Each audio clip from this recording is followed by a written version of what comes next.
The Mad Hatter's execution takes place at dawn in the Red Queen's courtyard. Originally, the morning was described as a red sailor dawn. As we experimented with the color palette, we started to lean towards a more traditional warm morning sun with cool shadows. Careful attention was paid to make sure that we didn't get a lot of green in the transition areas between sunlight and shadow. We also needed to be mindful of the contrast of the images, because there needed to be a clear distinction between sun and shadow, but we also wanted to be able to see detail in both areas.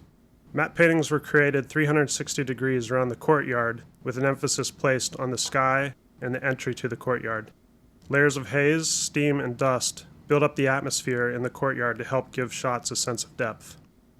Courtiers were shot on separate locked-off plates and projected onto simple geometry. Tracking was done in 3D and at times in 2D. In some cases, individual people were split out of their plates so that they could be locked to the ground when the perspective changed drastically. All live-action characters would then be color-corrected to fit into the environment. Rotosplines would often be created to separate the key and shadow sides of the characters so that the proper color could be achieved for each.